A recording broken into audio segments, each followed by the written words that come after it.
Welcome into another 5 Minutes with Sean, maybe 10. This week I'm going to have some fun because recently I've been thinking about, I've been seeing a lot of posts around different things, and I thought, why don't I highlight one of these posts? Why don't I talk about them? And then the post happened. The inspiration for that pushed it over the edge, courtesy of my buddy Matt Lasher, who is a dealer, by the way. So we're going to call today Digital Retail as Told by a Dealer. You ready for this? And I know you guys all enjoyed this part as well, so I'm not even going to read it. Producer, read us the story. Death of a salesman, or so the propaganda machine says. The hashtag automotive industry wants us to believe salespeople are no longer needed. Technology providers want to sell your digital retailing tools that promise to eliminate or greatly reduce the need for those pesky, hard-to-manage salespeople.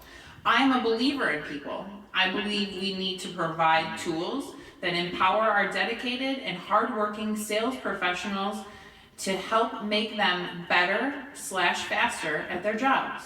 One way I believe we can provide a meaningful step forward in enabling sales professionals to guide a vehicle search by affordability.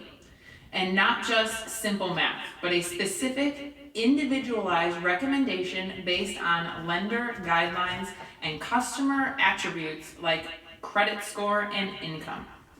Hashtag digital retailing fails to address correct loan terms. No, you can't get 84 months on that 2008 with 75,000 miles. Digital retail fails to address affordability based on income. If you make $3,000 a month, you shouldn't be buying that Escalade. Digital retail fails to address consumer emotions. Salespeople do that. People are greater than everything. Let's go. Wow. What do you think? I'm going to tell you what I think, Matt Lasher, and thank you for giving us the motivation today. So I'm going to address a couple of things that I wrote down during that.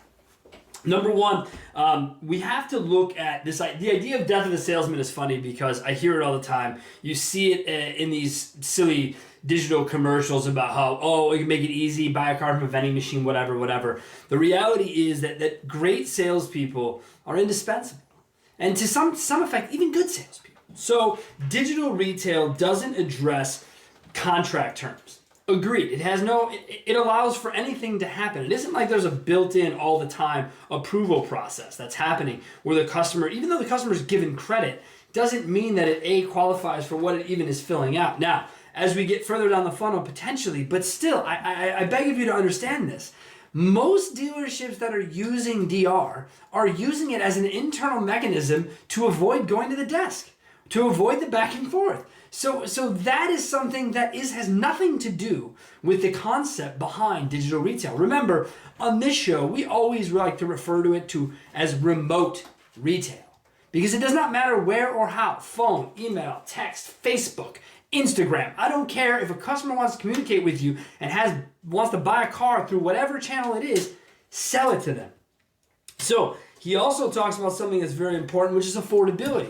We touched on that with our 28 tips segment here over the last couple of weeks because it's something that I think is of the utmost importance, is don't get people set up to fail, right? So what we end up doing in our business, and it's a slick move and it's used everywhere for a long time, which is the takeaway, right? Which basically says you have $350 a month that can afford you not this car, but this car, right?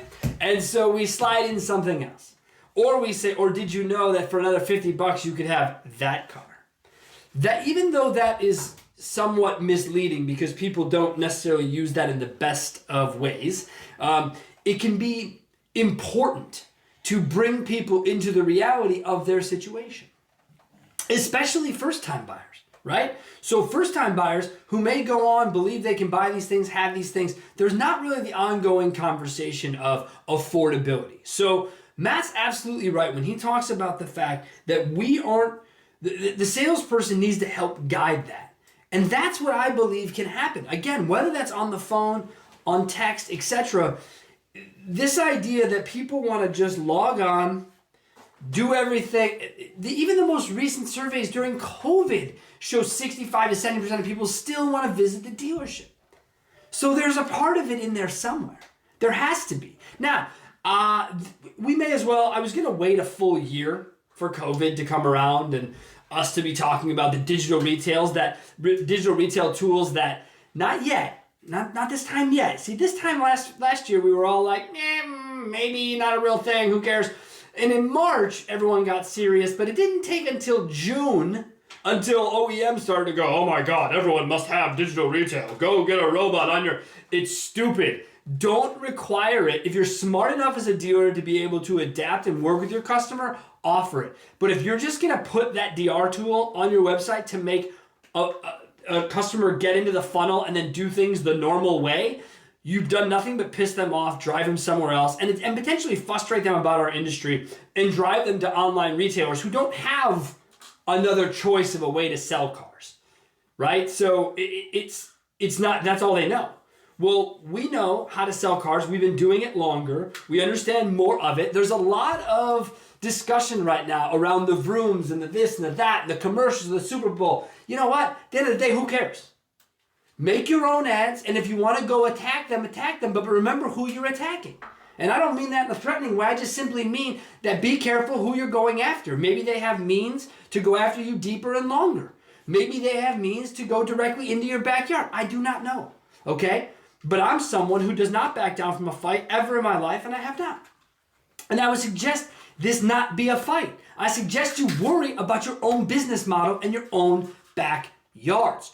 Too frequently, when we bring up digital retail, we think it's some, oh my God, what are we going to do? Look, I follow a couple guys on LinkedIn that have dealerships out east, and all they talk about is remote retail.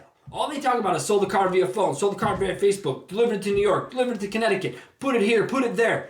When you have that ability, when you're really doing that, that is the future of selling cars. A widget on your website that most of your salespeople just use as a desking tool really isn't a widget on your website.